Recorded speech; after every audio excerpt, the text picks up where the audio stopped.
My name is Dr. Henry Lustiger-Thaler. I'm here today with Rabbi Nissan Mangel. This interview is sponsored by the Amud Eish Memorial Museum in Brooklyn and the United States Holocaust Memorial Museum in Washington. Rabbi Mangel, can you tell me the town that you were born in and your date of birth? My name is Nissan Mangel. I was born in Czechoslovakia, in the city of Kosice. Till 1939, Kosice belonged to Czechoslovakia. After Hitler gave a certain portion of Czechoslovakia to Hungary, should join with Germany in the war effort. And then it became Hungary annexed Kosice and became Kosher. I was born in Kosice and eventually became Kosher when we were caught by the Germans. Then it was the Hungary and Kosher. Now again it's Kosice, Czechoslovakia. Then only till the war, till the end of the war, it belonged, it was annexed by Hungary, this part of Czechoslovakia. But now it turned back to Czechoslovakia. I was born on October 31st, 1933.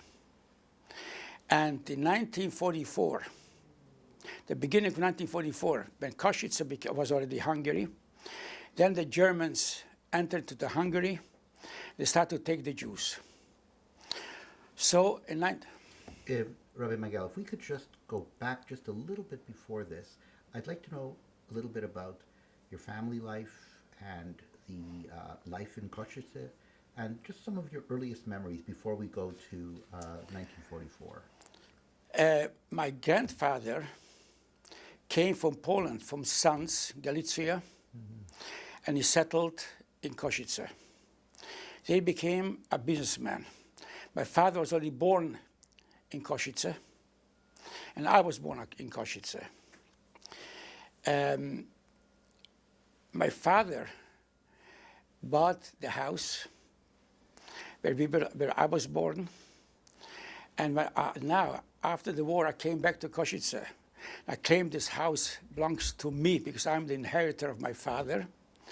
So the government said, yes, it belongs to you, provided you come back to Kosice for 5 years. If you live for 5 years, it's and that became Slovakia. It's not Czechoslovakia, it became split into Czech Republic, Slovakia. But obviously, I'm not going back to live for 5 years in Slovakia. So I have that house, but it was confiscated by the government. And my father, my grandfather began the textile business. My father expanded it until we were taken to Auschwitz. My father had this textile business in Kosice, in Kosher, when it became Hungary.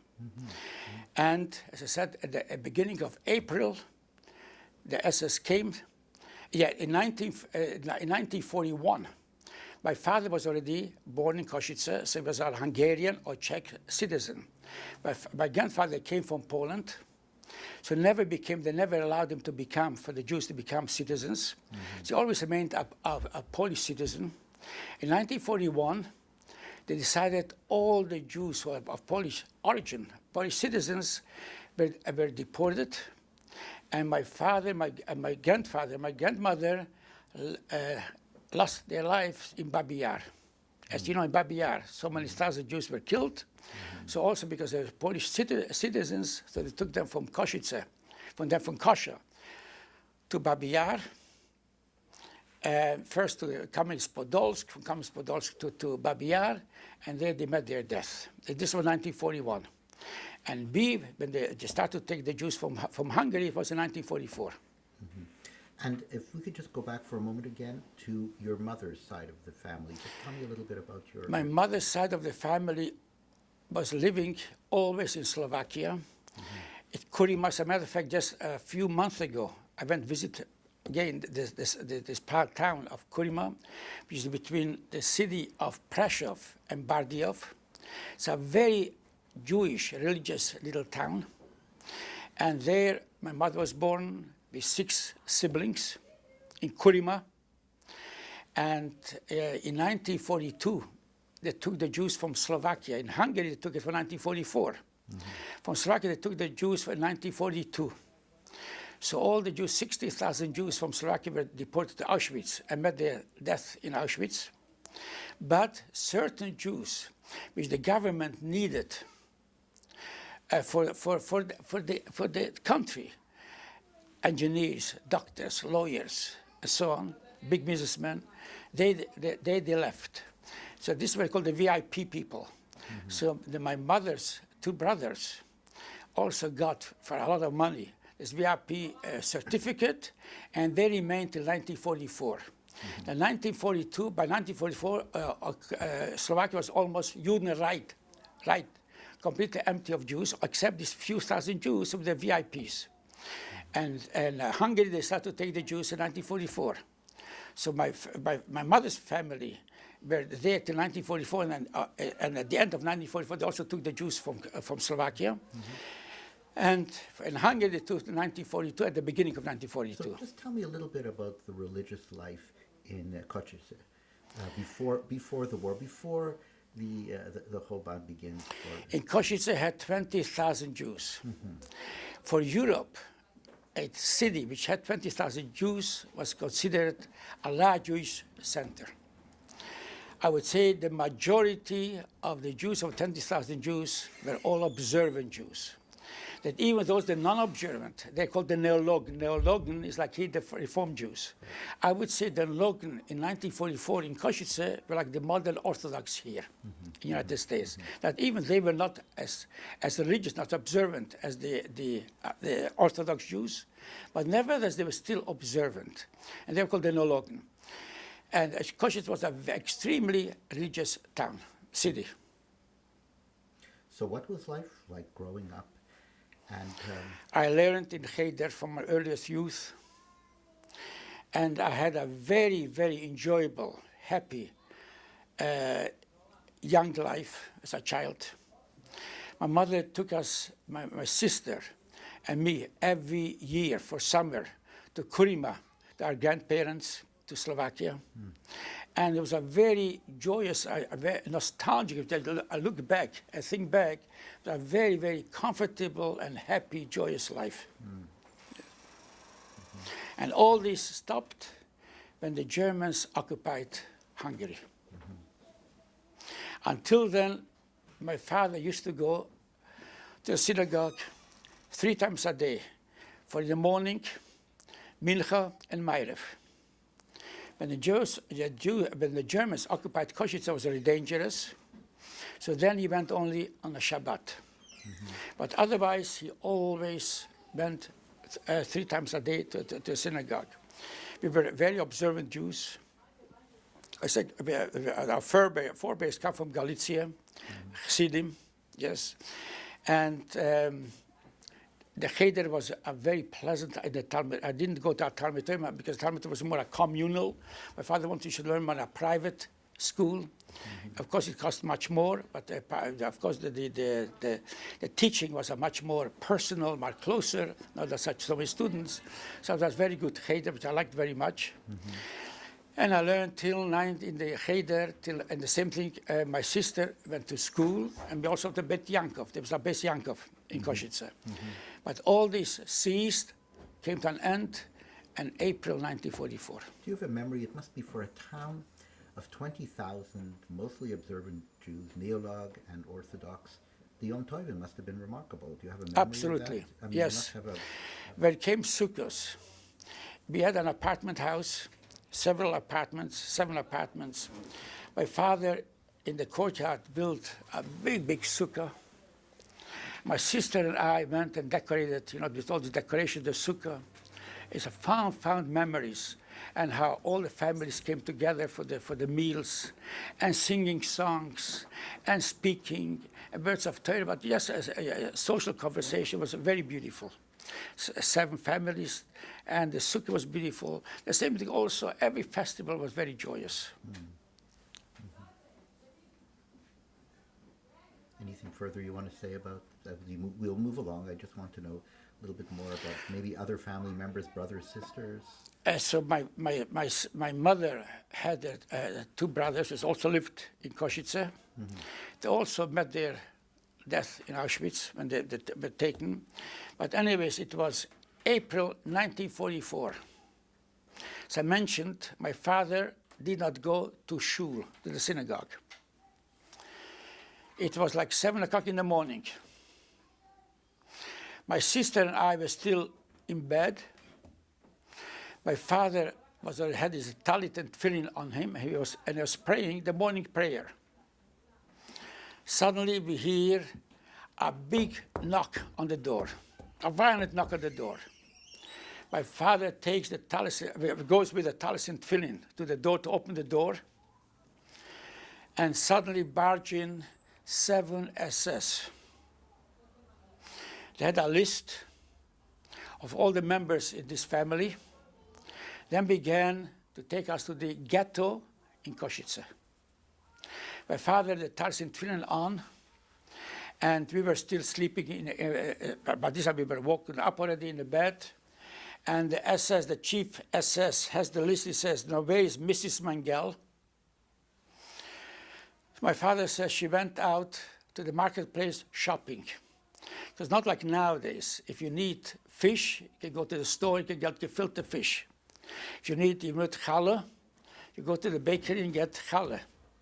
You get everything what you want, you get ready-made. In those days, in 1944, you had to purchase, you had to buy, or bake and cook, prepare yourself. So my mother got up 6 o'clock in the morning, went out to the marketplace to get everything, the chicken and the fish and the vegetables and the fruits, everything what you needed. And this was like by 7 o'clock in the morning, so she wasn't home. So the SS says, "Where is Mrs. Mangel?" So my father says to the chief SS, "She's at the marketplace." So the SS says to my sister, "Get up, get dressed, and go fetch your mother." So when I hear this, I say to the SS, "I'd like to go with my sister as well. I also want to go together with my sister." The SS takes me and pushes me back in my bed. "Go, you lay down." I jump up again, and I say, "I'd like to go with my sister." So SS pushes me back a second time. I jump up a third time, I start crying. I was not yet 10 years old. And I say to the SS, "I want to go crying, I want to go with my sister." So my father says, when I was crying, my father says to the SS, "Why don't you let him go? You see that they are siblings, almost the same age. He was only a year and a half older than me. And near my bed was the chair, which had my clothes. And near her bed was a chair also with her clothes." He says, "If you just see the clothes are also similar, they always play together. Why don't you let him go?" So I says, "Go." So both my sister and I went out to find mother. So we went to the marketplace. The marketplace was teeming with people. So 20,000 Jews. Everybody went to buy what they need for Shabbos.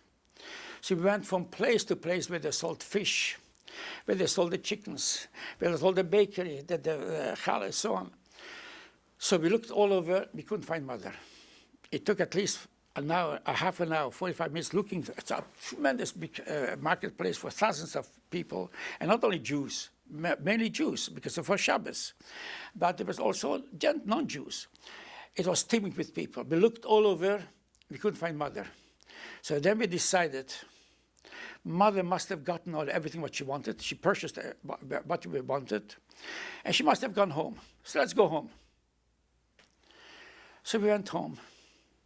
On the way, going home, we see mother in front of us at quite a distance with 2 bags with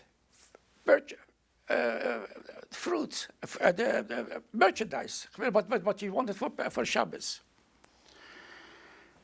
And so we ran to mother, and we catch up with her, and we tell her, "Ma, the SS came to take us."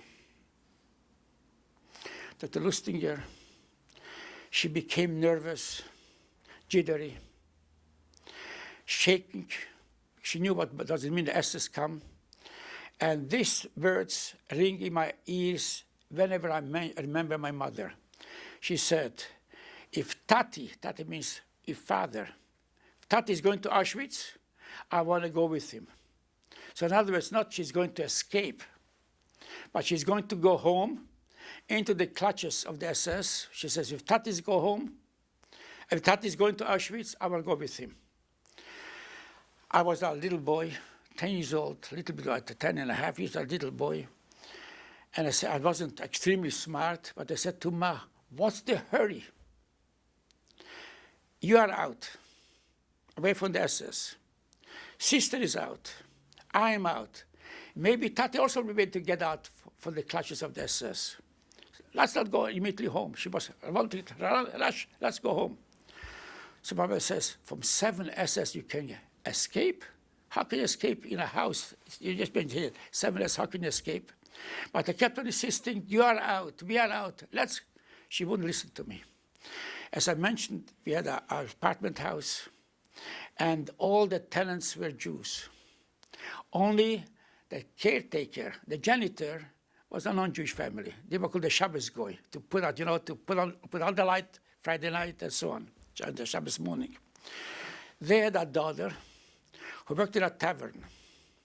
So they liked that very much, because every time when they came up, so nowadays you have the Shabbos clock, you just put on the clock, the gadget, when the light should go off.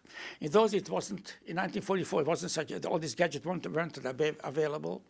So we had this Gentile family, the janitor, and they, either he or she or the daughter would come up, and my mother said 12 o'clock, 12:30, it all depends how many guests we would have, come and close the light. But they just didn't come to close the light. My mother would give them the leftover chicken soup, and all the knedlach and everything. So they liked that very much, because my mother treated them royally. Always gave them the food what we ate, gave them also. So they loved her very much. That this daughter was working in a tavern. So I said to my mother, Ma, let's at least go. And her name was Ivanka. You know Ivanka? Just like the name is a very Ivanka, that Trump's daughter is also Ivanka. It's very popular word, Ivan or Ivanka. So she says, let's go to Ivanka, and let's let her go to our house and see what happened to Tati. Let's see what happened to Pa. So this my mother agreed. She went to the tavern, and by this time it could have been like 8 o'clock in the morning, maybe even a little bit later. And she says, so my mother goes over to Ivanka, please go to our house and see what happened to my husband. She says, Mrs. Mangel, don't you see all these customers, the drunkards, who came to drink already? So 8 o'clock, 8:30, they were drinking already in the tavern. If I don't serve them, they'll make a riot. Let me serve each one a cup of whiskey, and then they'll be content for a half an hour or so, and then this half an hour I'll be able to go to your house. So this my mother had no choice, so this my mother acquiesced, agreed. But my mother was jumping for nervousness. And I was, what's going on? And she said, Ivanka, let me make it fast. Eventually she served all the clients, all the drunkards, the whiskey, a cup of whiskey, scotch, and then Ivanka went. As she went to the door, because of course we followed her, and my mother said, hasten her up, Ivanka, make it faster, make it faster. She says, I'll make it as fast as I can. So Ivanka went for the tavern. Let me just tell you, if, say this is the street, here's the tavern, here's a tavern. The middle of the block, she had to go to the end of the block, and then at the corner she had to make a right turn. At the middle of that block was our house. So in other words, she had to go half a block on this side, on this street, half a block on this street. And as she was walking, of course fast, because my mother hastened up the house, but I can make it faster, faster. She came to the corner. She was about to turn at the corner. Suddenly, what do we see? Tati. Tati appears at the corner. Mr. Lustinger, or the rabbi, Dr. Lustinger, I jump from the store and I run to my father, says, Ta, how did you get out? From 7 SS. Just imagine this house should be 7 SS. How did you get out? My father says, listen, now it's not the time to speak, let's run. let's run. Where did we run?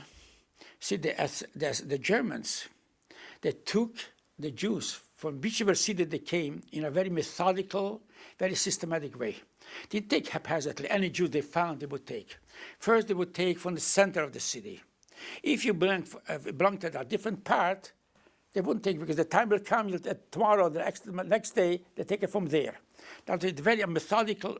So the outskirts of Kosice, my parents' niece and nephew lived, and we weren't there, and we didn't endanger them because, as I said, they took it very systematically. For example, we took the Jews from Borough Park.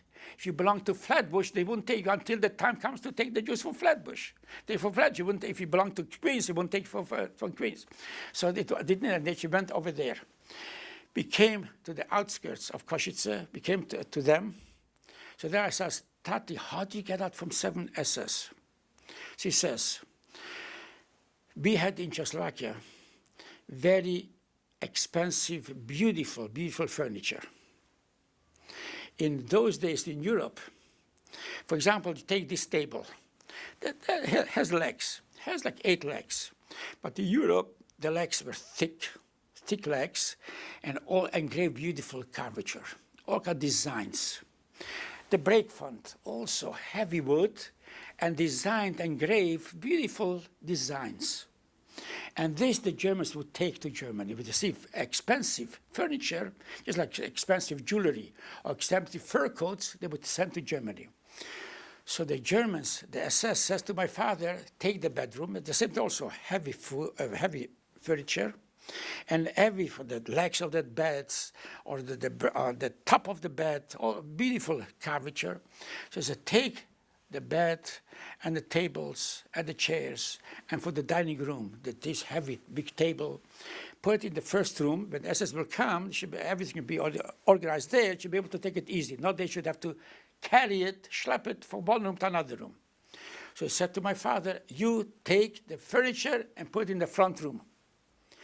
My father was tall and strong, a young man, he was altogether 42 years old then. And he says, it's impossible, I cannot carry it. Impossible, I cannot carry it. He says to the SS, if you'll help me, I'll do it. Myself, I cannot do it. Instead of helping, the SS says to my father, du verfluchte Jude, you cursed Jew, I should help you? And gives a punch in my father's face. My father falls down and starts kicking. You should do it. My father says, you can beat me to death. It's impossible. As you know, the old saying says, you can jump down a roof, but you can't jump up a roof. Yes, how strong you are, you can jump down a roof, but it's impossible. He said, my father, it's impossible. So as they discussed, arguing, debating, that my father says, I cannot do it. He says, you must do it. So my father says to the SS, you know what? Let me go down to the street. Let me get somebody. Should come up, help me. Who says, good, but you have to pay for the helper. So my father says, yes, I'll gladly help him. So my father goes down to the street, innocently, thinking should look for somebody. He'll pay him to come help. But he couldn't find immediately somebody. It took like a few minutes. So suddenly the thought comes to him. He said, Boine Shalom, God Almighty. My wife is out. My 2 children are out. I should return, go back. Then he decided to escape, to run away. And then when he ran away, and this Ivanka met him at the corner. And then we went to the for me, a nephew and a cousin, for them, a nephew and a niece, the cousins. Now, let me just emphasize fire. I'm diverging now a little bit. Fire has opposite characteristics. Fire can make something which is hard, soft. Take meat. You can eat it, it's hard. But you cook it, you boil it, it becomes soft. Go even further. Steel, iron, is tremendously hard, firm. But put it on fire, it'll melt. That's fire, the characteristic, something which is very hard can make it soft. But fire has also the opposite characteristic. It can also make something which is hard, soft, can make it hard. Let me give you one example. Eggs. Eggs, soft-boiled eggs, the more you cook it, becomes harder. So in other words, it has the opposite. It can make something which is hard, make it soft. Something which is soft can make it hard. The fire of Auschwitz. The fire of the death camps. Some people were hard, firm in their observance, religion, made them soft, lost their faith. Some people were not so firm as a result of what they witnessed, what they saw, what they experienced. In the Holocaust, their faith, their amunah, their belief in God became more firmer. And I believe, and I belong to that category, that I was a believer before also, but as a result, what I experienced, what I saw, my amunah, belief in God, became more stronger, more firmer. Let me give an example. Somebody who was firm and became soft. I don't want to mention his name, a famous person. He wrote a book. And he was originally a very religious person. He came to Auschwitz with the Hungarian Jews. And he was in Auschwitz. In Auschwitz, the 99%, met their death in the gas chambers and crematoria. But some are also shot to death. Some are also hung on the gallows. The group of people from Auschwitz went to work. As they go through the camps, because Auschwitz is held Camp A, Camp B, and so on, and they see a gallows. Now, little Yiddish boy, Mengele, is being hung on this gallows.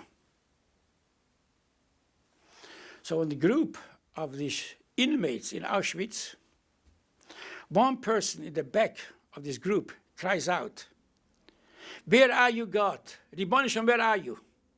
An innocent little child should be hung on the gallows. So he says, "Where are you, God?" So another person, this person who wrote this book, he says, "You know where is God? Hanging on the gallows together with the child. That for him, God is dead. He lost if Hashem, God, permitted. 1.5 million innocent little children. 6 million innocent Jews, no crime, only because they were Jews. He had amunah, belief in God before, but afterwards he couldn't reconcile. A compassionate, a good God, Afor Rahman, compassionate Father, with all these atrocities. But what he saw, he lost his faith.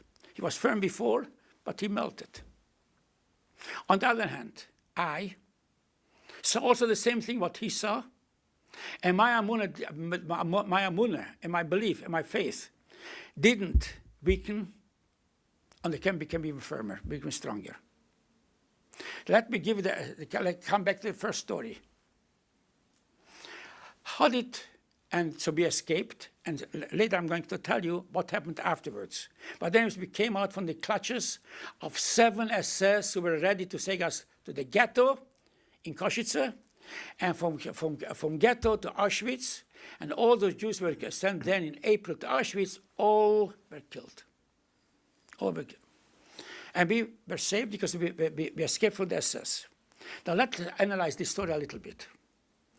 Why did my mother have to get up 6 o'clock in the morning, Friday morning, to get all her merchandise, what she needed for Shabbos, 6 o'clock? She could have gone every morning, or twice, 3 times a week. She also went to the marketplace.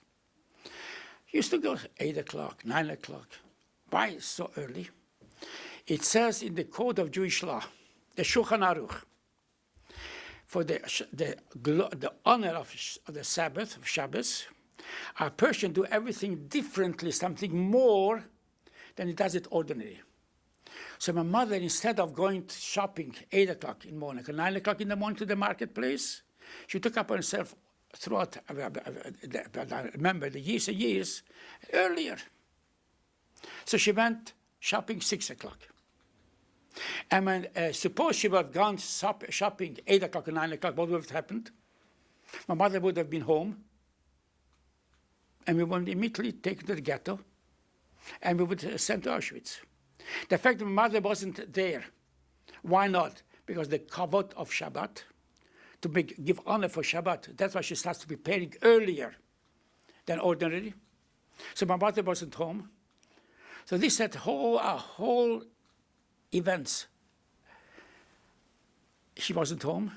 As I said, based with Mrs. Mangel at the marketplace, the sister, and then I got out, and my father got out. Suppose she wouldn't have. So the fact that we came out, we were saved from the hands of the SS only because Kabut Shabbat is the miracle. Now, let me continue. So we were there in this, my parents' nephews, with the cousin's house. But we were sure that after a few days, they'll come to take dishes from there also. And yes, without money, he couldn't do anything. He escaped, but without bribing and paying off, he couldn't do anything. So soon I'll explain myself what I mean by that. So he needed money. Baruch Hashem, thanks God, my parents were quite well off in 1944. Although there were persecutions and the oppression that couldn't keep the business so well, but anyways, my father had money. So where did he keep the money? In a vault in the wall, hiding. Had in one of the rooms near the ceiling made a little opening. They hid American dollars, and it was covered with a wallpaper that from outside you couldn't see a thing that is behind it is a wall. Only if you bang it in with the hand, it's a little opening. So as I mentioned before, if you belong to a different neighborhood, they wouldn't take you, SS. So my father says her niece, to my cousin, says, please go to our house and see if it's possible somehow to get out the money from this vault. My father described exactly where, which room, which corner, which side of the room, and maybe the SS won't watch, maybe he can get the money. So my cousin went to our house to get the money, and then my father said tens of thousands of American dollars. And you can't imagine in 1944, during the war, the American dollar, what it meant. Even now, $10,000 in 1944 compared to now is like more than $400,000. But imagine during the war. But there's tens of thousands of dollars my father had that. So she came in, entered this room, and she sees the SS are all watching from the windows out if they can find Mangel, who escaped. She looked out from the window. So she had opportunity. She stood up on a chair, climbing up to the vault to take the money. But as she moved the chair, suddenly one SS comes in. She jumped down fast, that he didn't see that she was climbing to the ceiling. And the SS started screaming, what are you? Who are you? What are you doing here? She says, well, the Mangels are my uncle and aunt. I came to visit my uncle and aunt. So the SS says to my cousin, the Mangels escaped. So a few hours afterwards, the Mangels escaped. Tell them, when the SS, nobody can escape. We'll catch them. If they come back within an hour, won't shoot them. If they won't come within an hour, we'll catch them. They'll be shot on the spot. So tell them they should come back immediately. She comes with such a good tidings, absurd stories. Understand that for SS you cannot escape, and we are going to be caught, and we will be shot on the spot. But my father says, once we got out, back we don't go. Now we're in the hands of God, let God guide us. Back we don't go back. Once we got out. But we didn't have any money. The only way, and they are closing on them because they come closer every day to the outskirts of Kosice, taking the Jews. I said, for the center, for this neighborhood, eventually come to the outskirts. My mother's, as I mentioned before, two brothers, my uncles, were still in Slovakia. And they had this VIP papers, certificates. So my mother notified, so a smuggler, my uncles, her brothers. We are in a dire strait, in desperate situation. He should get us through the border, escape from Hungary to Slovakia. As I said, Kosice became Hungary, yes? And like 10 kilometers from the border was Slovakia. He should, the only way how we can save ourselves, we can get back to Slovakia. In Slovakia, there is they don't take the Jews anymore, because they took all the Jews in 1942. Now only who remained? The VIPs. So my uncles arranged a team of two smugglers, a smuggler from Slovakia to the border, a smuggler from Hungary to the border. This smuggler from Hungary should take us to the border, and after the smugglers from Slovakia would take us from the border into Slovakia. Now let me tell you the next story. When they heard, so the smuggler came, says, how can we go on the streets like non-Jews, and especially go into the fields, the forest, to the border? You have to look like a peasant. Who goes in the fields in the forest? You have the only farmers who have fields there, have forests for lumber and so on. You have to look like a peasant, a farmer. So he bought for us, for 4 people, my father, my mother, sister, and I, we got clothes, garments like a peasant. You know, the big feather, boots, yes. The woman had, skirts, not a straight skirt, skirts on top of the other skirts. And that Sunday is coming Sunday, 10 o'clock, and we are going to go to the border. He'll deliver us till the border. For the border, somebody else will come to pick us up, take us in Slovakia. It was Friday and Shabbos. The neighbors heard that we are going to go to Slovakia. So one member of the family, for the neighbor comes, a mother says, Mrs. Mangel,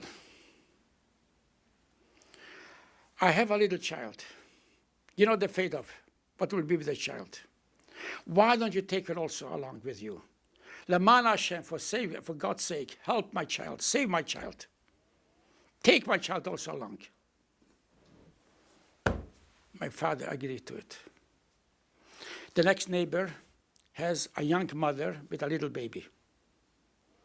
Says, you know what will be? So let me just tell you, Dr. Lustiger, by Sunday morning, instead of 4 people, it's a caravan of 16 people. My father agreed to take along. When the smuggler, he's a farmer, but that's what they made a lot of money taking Jews across the border, because he was familiar with the territory. When he comes Sunday morning, 10 o'clock, and he thought he's going to carry 10 people. 4 people. Suddenly sees a caravan of 16 people, another 12 people in addition to us. Says, what? I can't. How can 16 people go on? They immediately catch us. These are not farmers. Farmers don't want such groups. And moreover, they don't have the farmers, peasants, clothes. Immediately be recognized they're Jews. I cannot do it. I will not endanger my life. I will not do it. So my father says to the smuggler, I promise you, you'll get extra $1,000 for each member, for these 12 additional people. You take them across. Take them to the border. Money talks, as you know, and $1,000 per person. My father didn't have the money, but he knew that his brother-in-laws, my mother's brothers, will pay for it. So he agreed. He says, but we can't go like this. He has to go home and bring for everybody clothes like a peasant looks like. The jacket and the skirts and the boots and the hats and the feathers and so on. So this took another hour or so. Instead of leaving 10 o'clock, we left already like 12 o'clock, 1 o'clock. But he says it's impossible such a group of people should going from Kosice, like 10 kilometers to the border, because peasants, farmers don't go in such groups. So you have to divide this group into 3 groups, smaller groups, per 4 people. So my father, this young mother with a baby and another girl was the first group. Then was make another group, and this smuggler, my mother and sister and I were the last group.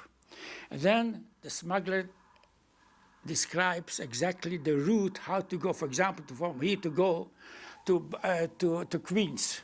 You have to go this street and this street and this street, and he gave directions until we come to this outside of the city. It's a big field, a meadow, in front of a big mountain. Once you come outside from the city, there's this big field. There we all come together. From there, he'll take us into the forest, into the border. And this journey to the meadow could have taken another an hour or so. So my father left his group and knew exactly how to go to the meadow, to the field in front of this mountain, outside of Kosice. 10 minutes later, the second group went. 10 minutes later, our group, the third group, went. As we walked through, the ghetto. Had to go to the mountains, had to go to the ghetto. We see from a distance a group of SS coming towards us. You just can't imagine how my heart started to beat, pouncing from fear. He was escaping from the SS, and the SS warned us. From the SS, nobody can escape, we catch you. But we catch you, we'll shoot you on the spot.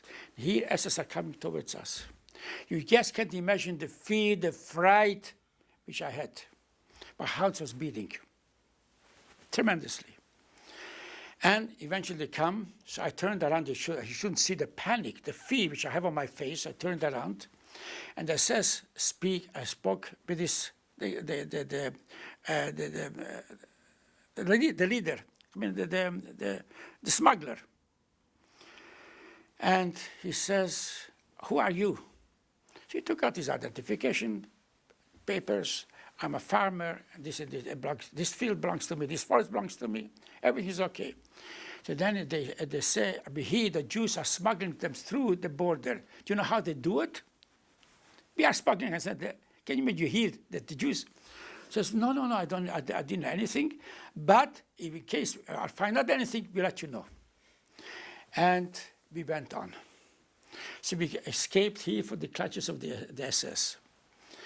And maybe an hour later, we arrive at this place, this meadow, this field, after some beautiful big mountain. The second group was there. The first group, my father wasn't there. He didn't arrive. So we just went down, we were walking at least for an hour and a half, maybe 2 hours, out to the outside of the city, till we came to the outskirts, to the city. So then we were laying there and resting maybe for an hour or so. So the smuggler, or the leader, says, we can't stay. And yes, the SS were walking up and down the whole time. They were walking up and down. But we were resting, we looked like farmers, so they just dismissed us, they disregarded us. After an hour, he says, how long can we stay? Farmers don't rest for 2-3 hours. Immediately become very suspicious. She says, we have to go. I'll take you to the border, and then you go to Slovakia. My mother says, I will not budge. I will not move from here unless Tati is also here. But I said, Mrs. Mangel, he's not here, but what can I do? Where can I find him? She says, maybe he was caught by the SS, just like, remember, we came. Where we went, we were confronted by the SS, maybe also, and was caught. So my mother says, I will not move from here unless I know what happened to my husband. So he says, what should I do? Says only stands to reason. God forbid, perish the thought that he was caught. But it only stands to reason. He went back. He lost his way, maybe. And he went back to the place where we came from. So go back to the place where you picked us up. And from there, you'll bring us babies there. So he says, okay, I'm going to go there. So it took another hour. And he went, and maybe 2-3 hours later, he comes with a whole group. With my father, and this young lady, and the child, and the baby, the mother of the baby. So we asked him, what happened to you? He says, exactly what happened to us. He went the same route, and from a distance he saw the SS. So he didn't want to meet the SS, so he went a U-turn, another U-turn, until he lost completely his way. Didn't know how to get there, so he went back. So anyways, so it's already late in the afternoon. By this time, it could have been like 6, 7 o'clock at night. And we were supposed to be at the border 12 o'clock. These are the 6, 7 o'clock in the afternoon. So then we decided it's going to take us to the border. Another 5, 6, 7 kilometers. The border between Slovakia and Hungary. As I said, it's prearranged. He takes us to the border, and other smugglers come, take us from there. We came to the border.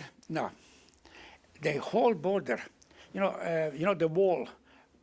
President Trump wants to make a wall because the poorest, they come in from Mexico. They come there also. The Jews wanted to escape, but every 100, 150 meters at the border, where SS was standing to watch if any Jews smuggles them through. So now here we have 16 people, a caravan, and a dense forest. The leaves will start rustling, yes, making noise, rustling, yes. Immediately catch us. So what did we do for this baby? The smuggler took out a big handkerchief and put the handkerchief in the mouth of the baby. The baby shouldn't cry. Baby almost couldn't breathe. But he says, that's the only way how can go through. The baby shouldn't, if the baby starts crying, if we just, I said the words, it will be exposed. So he put a handkerchief, a big handkerchief, and stuck it in the mouth of the baby. Can you imagine? And we went, I was holding the skirt of my mother, and my mother held the jacket of my father. My sister had the jacket of me, but one straight line, quietly, the trees and the leaves, yes, shouldn't make any noise, shouldn't the rustling. And eventually, maybe another hour or so, we came to the border. But this time was late at night, could have been at 12 o'clock at night. Because all these delays, yes. We come to the border. As I said, it was prearranged. The other people should come from Slovakia. But what was the arrangement? 12 o'clock in the afternoon, not at night. There was nobody there. So what should we do now? He says, I only know my way till the border of Hungary, till Slovakia. What's going on in Hungary, Slovakia, I don't know anything. My responsibility is to here and not any further. So now you are on your own. Can you imagine the border? You are now on your own. So my father says, how could you leave us alone? You're at least a person who knows forests and fields, knows something. Take us into Slovakia.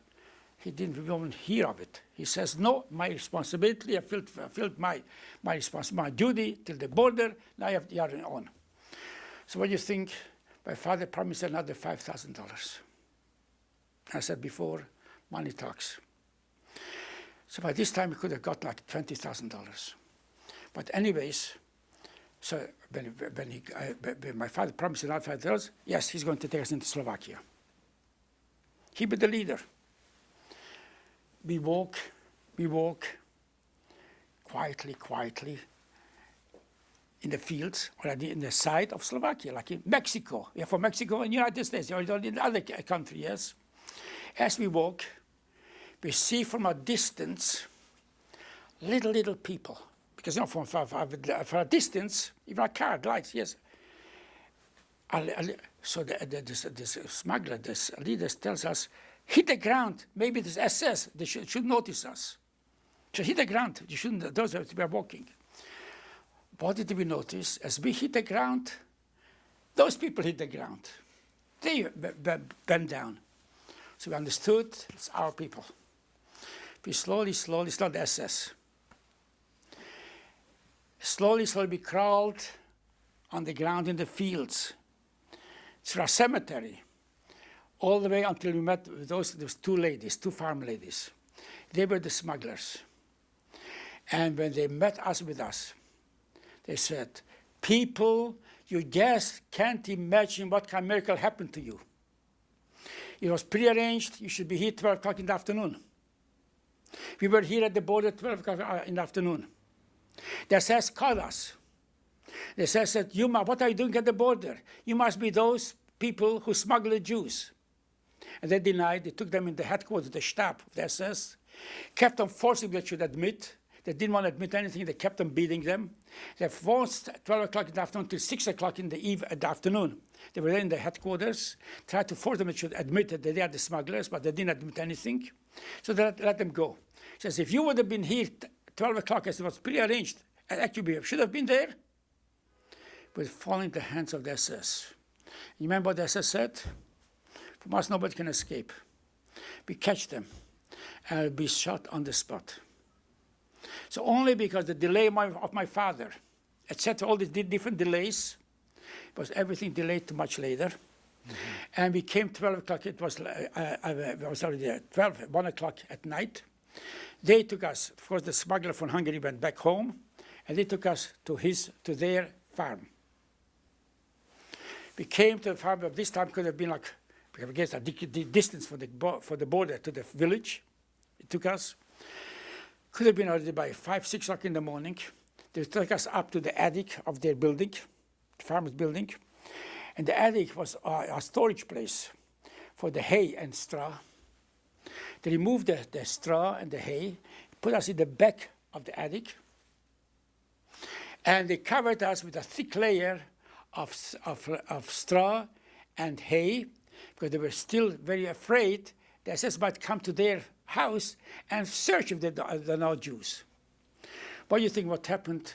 Maybe we were there in the attic maybe an hour. Suddenly we see the whole building, or the farmer's building is surrounded by SS, and kept on screaming, the Jews are hiding here, you are the smugglers. They started to look in every room downstairs in the farmer's house, found obviously nothing. Then they came to the attic. And they climbed up in the attic, because it was a ladder, and with a bayonet, and they removed the straw. And again, you can't imagine the fear, the fright, my heart was pounding, and I was almost had a nervous, we'll be caught here now. That's removing the straw and the hay. Listen, Dr. Lustinger, maybe another, there was a big layer of straw, they removed it, but didn't find if it was removed. Another 10 inches, they would have discovered we are there. And then they stopped. And there how we came to Slovakia, escaping from Hungary. So this is, now, if all this is not nissim, miracles Rabbi miracles, I don't know about miracles, so what I witnessed, what I saw, how can I, yes, there's questions, why did God not make the miracles? My father didn't come back from Auschwitz. 1.5 million dear children didn't come back from Auschwitz. Why I don't know the answer. Let God answer.